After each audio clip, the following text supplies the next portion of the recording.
जानकी वल्लभ विजयते। नमो राघवाय। पिछले अध्याय 17 में हमने सुना था कैसे परीक्षित महाराज ने कलयुग को 5 जगह पर स्थान दिया था। आज के वीडियो में हम अध्याय 18 और 19 को सुनेंगे। इस अध्याय में हम जानेंगे कलयुग के गुण के बारे में। इसके बाद सुनेंगे कि राजा परीक्षित ने किस प्रकार शमीक ऋषि के गले में मरा हुआ सांप डालकर उनका अपमान किया। फिर ऋषिपुत्र श्रृंगी ने कैसे राजा परीक्षित को शाप दिया। और अध्याय 19 में हम जानेंगे कैसे राजा आत्मग्लानि और पश्चाताप करते हैं। तो चलिए दोस्तों शुरू करते हैं। सुत जी कहते हैं, शौनक जी, महाराज परीक्षित अद्भुत हैं। भगवान श्री कृष्ण की कृपा से वे गर्भ में ही अश्वत्थामा के ब्रह्मास्त्र से बच गए थे। जब उन्हें पता चला कि एक ब्राह्मण के श्राप के कारण तक्षकनाग उन्हें डसने वाला है, तब भी वे मौत से नहीं डरे। उन्होंने अपना सारा मोह त्याग दिया, गंगा किनारे गए और श्री सुखदेव जी से आत्मज्ञान प्राप्त कर अपना मन श्री कृष्ण के चरणों में लगा दिया। जो लोग भगवान की कथा रूपी अमृत का पान करते हैं, उन्हें अंत समय में मृत्यु का भय या मोह कभी नहीं सताता। सूत जी ने कलयुग के बारे में एक बड़ा ही रोचक रहस्य बताया। जब तक राजा परीक्षित जीवित थे, कलयुग चाहकर भी अपना प्रभाव नहीं फैला सका। कलयुग वैसे तो बुराइयों का जड़ है, लेकिन इसमें एक बहुत बड़ा गुण भी है। सतयुग आदि में जो फल बड़े बड़े तप से मिलता था, कलयुग में वह केवल शुभ संकल्प यानी सोचने मात्र से मिल जाता है। दूसरी तरफ पाप का फल तब तक नहीं मिलता जब तक इंसान उसे शरीर से कर न ले, यानी केवल बुरा सोचने भर से कलयुग में पाप नहीं लगता। कलयुग भेड़िए की तरह है। जो लोग लापरवाह हैं उन्हें तो वह दबोच लेता है, लेकिन जो वीर और सावधान हैं उनसे वह डरता है। सुत जी की बातें सुनकर ऋषिगण गदगद हो गए। उन्होंने कहा, सुत जी, आप अमर रहें। हम इस लंबी अवधि वाले यज्ञ के धुएं से काले पड़ गए हैं और थक चुके हैं, लेकिन आपकी कथाओं का रस हमें फिर से तरोताज़ा कर दिया है। भगवान के प्रेमियों के क्षण भर के सत्संग के सामने स्वर्ग और मोक्ष का सुख भी फीका है। ऋषियों ने प्रार्थना की, हे विद्वान सुत जी, भगवान श्री कृष्ण तो अनंत गुणों के भंडार हैं। ब्रह्मा और शंकर जैसे देवता भी उनके गुणों का पार नहीं पा सके। हम उन कथाओं को सुनने के लिए बहुत उत्सुक हैं जो सुखदेव जी ने राजा परीक्षित को सुनाई थी। आप हमें वही ज्ञान विस्तार से सुनाइए जिसमें पग पग पर भगवान की लीलाओं का आनंद मिलता है। जब ऋषियों ने सूत जी की प्रशंसा की तो वे अत्यंत विनम्र होकर बोले, हे महात्माओं, यद्यपि मेरा जन्म नीच कुल में हुआ है, लेकिन आप जैसे संतों की सेवा करने से आज मेरा जीवन सफल हो गया। महापुरुषों का साथ नीच कुल के दुख को भी मिटा देता है। भगवान कृष्ण की महिमा तो ऐसी है कि साक्षात लक्ष्मी जी, जिन्हें पाने के लिए ब्रह्मा आदि देवता तपस्या करते हैं, वे स्वयं सब कुछ छोड़कर प्रभु के चरणों की धूल की सेवा करती है। उन्हीं के चरणों के नखों से निकली गंगा जी महादेव सहित पूरे जगत को पवित्र करती हैं। सूत जी ने आगे कहा, जैसे पक्षी अपनी शक्ति के अनुसार आकाश में उड़ते हैं, वैसे ही मैं भी अपनी बुद्धि के अनुसार प्रभु की लीला सुनाता हूँ। अब सूत जी ने मुख्य कथा शुरू की। एक दिन महाराज परीक्षित शिकार खेलने वन में गए। हिरणों के पीछे दौड़ते दौड़ते वे बहुत थक गए। उन्हें बहुत तेज भूख और प्यास लगी। तपती दोपहर में जब उन्हें कहीं पानी नहीं मिला तो वे पास ही शमीक ऋषि के आश्रम में पहुँचे। जब राजा आश्रम के अंदर गए तो उन्होंने देखा कि शमीक ऋषि आंखें बंद करके शांत आसन पर बैठे हैं। वे ध्यान की उस गहरी अवस्था में थे जहां उन्हें अपने शरीर तक की सुध नहीं थी। उनकी जटाएं बिखरी हुई थी और वे मृगछाला उड़े हुए थे। प्यास से व्याकुल राजा परीक्षित ने ऋषि से जल मांगा। ऋषिराज, मैं प्यासा हूँ, कृपया जल दीजिए। लेकिन ऋषि तो समाधि में थे, उन्हें कुछ सुनाई नहीं दिया। जब राजा को न बैठने के लिए आसन मिला, न जल और न ही स्वागत में कोई मीठे शब्द, तो उन्हें लगा कि यह ऋषि उनका अपमान कर रहा है। महाराज परीक्षित, जो हमेशा शांत और धर्मपरायण रहते थे, उस समय भूख, प्यास और थकान के कारण अपना मानसिक संतुलन खो बैठे। उन्हें लगा कि यह ऋषि ढोंग कर रहा है और राजा को आया देखकर आंखें बंद करने का नाटक कर रहा है। बस इसी अपमान के भावना ने उनके भीतर क्रोध की अग्नि जला दी। गुस्से में आकर उन्होंने अपने धनुष की नोक से एक मरा हुआ सांप उठाया और ऋषि के गले में डाल दिया। राजा अपने महल तो लौट गए, लेकिन उनके मन में अशांति थी। वे सोचने लगे, क्या ऋषि सच में समाधि में थे या उन्होंने राजा को देखकर जानबूझकर आंखें मूंद ली थी। यह राजा के जीवन की पहली और सबसे बड़ी गलती थी। शमीक ऋषि का पुत्र श्रृंगी अभी बालक था, लेकिन उसमें बहुत तपोबल था। जब उसे पता चला कि किसी राजा ने उसके पिता के गले में मरा सांप डाला है, तो उसका खून खौल उठा। उसने अपने साथियों से कहा, देखो, इन क्षत्रियों का अहंकार। जिस कुत्ते को हमने घर की रखवाली के लिए रखा था, वह आज मालिक को ही काटने चला है। कृष्ण के जाने के बाद ये मर्यादा भूल गए हैं, लेकिन आज मैं इन्हें दंड दूंगा। श्रृंगी ने कौशिकी नदी का जल हाथ में लिया और श्राप दे दिया, जिस कुल कलंक परीक्षित ने मेरे पिता का अपमान किया है, उसे आज से ठीक 7वें दिन तक्षक नाग डस लेगा और उसकी मृत्यु हो जाएगी।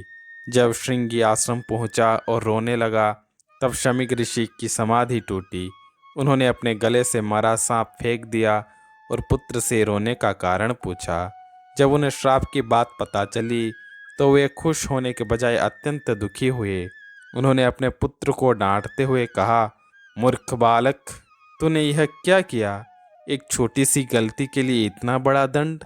राजा साक्षात भगवान का रूप होते हैं। अगर राजा नहीं होगा तो दुनिया में अराजकता फैल जाएगी, चोर लुटेरे बढ़ जाएंगे और धर्म का नाश हो जाएगा। राजा परीक्षित तो महान भक्त और धर्मात्मा हैं। भूख प्यास से व्याकुल होकर उनसे एक गलती हो गई, पर वे श्राप के योग्य नहीं थे। उन्होंने हाथ जोड़कर भगवान से प्रार्थना की, हे सर्वात्मा प्रभु, मेरे इस नासमझ बालक ने आपके एक निष्पाप भक्त और सेवक राजा के प्रति अपराध किया है।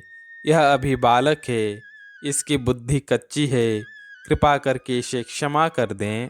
सुत जी कहते हैं, शौनक जी, भगवान के सच्चे भक्तों में इतनी शक्ति होती है कि वे चाहें तो अपमान का बदला ले सकते हैं, लेकिन वे ऐसा कभी नहीं करते।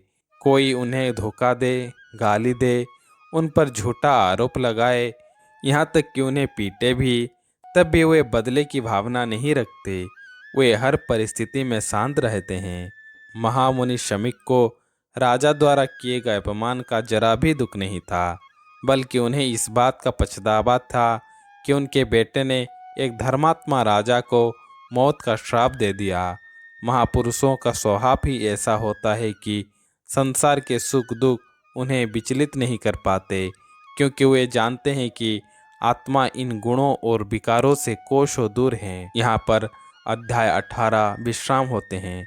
फिर अध्याय 19 में महल पहुँचते ही राजा परीक्षित को अपनी गलती का एहसास हुआ। वे गहरे दुख में डूब गए और सोचने लगे, मैंने एक ब्रह्मज्ञानी ऋषि के साथ नीच पुरुषों जैसा व्यवहार किया। यह कितनी शर्मनाक बात है।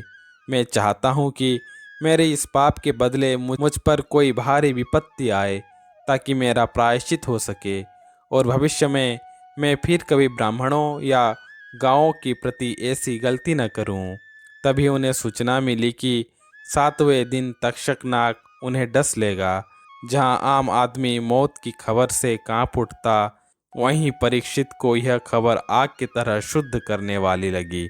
उन्होंने सोचा, मैं बहुत समय से राजकाज और भोग विलास में फंसा था। अच्छा हुआ कि इस शाप ने मुझे वैराग्य दे दिया। उन्होंने तुरंत संसार के सभी सुखों को तुच्छ समझकर त्याग दिया।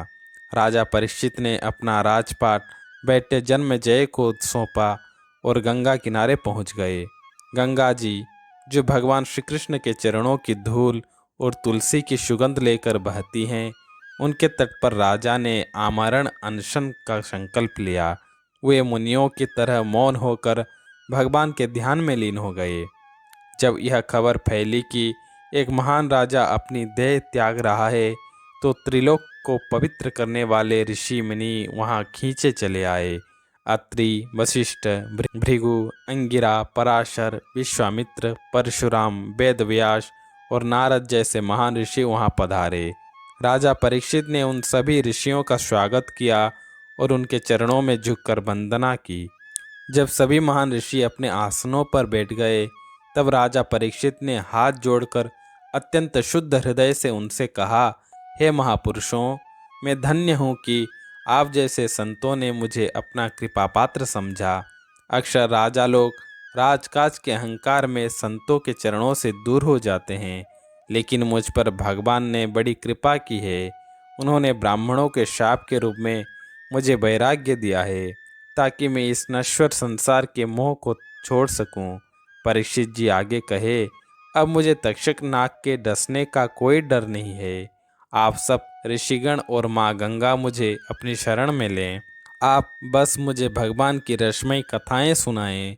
मेरी यही प्रार्थना है कि अगले जन्म में मैं चाहे जिस योनि में जाऊं, प्रभु श्री कृष्ण के चरणों में मेरा प्रेम बना रहे और संतों का साथ कभी न छूटे। जब राजा परीक्षित ने आमरण अनशन का संकल्प लेकर गंगा तट पर बैठने का निश्चय किया, तब स्वर्ग के देवता भी दंग रह गए।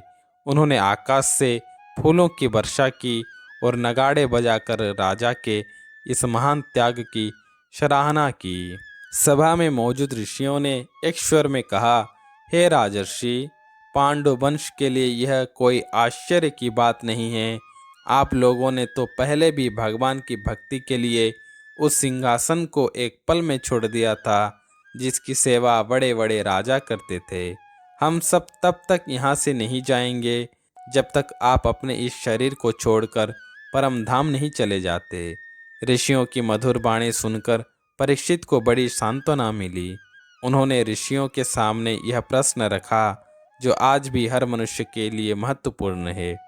परीक्षित ने पूछा, हे विद्वानों, आप सब साक्षात वेदों के स्वरूप हैं। मुझ पर विश्वास करके आप विचारपूर्वक बताइए कि हर मनुष्य के लिए और विशेषकर मरणासन्न व्यक्ति, यानी जिसकी मृत्यु निकट हो, उसके लिए सबसे शुद्ध और आवश्यक कर्तव्य क्या है।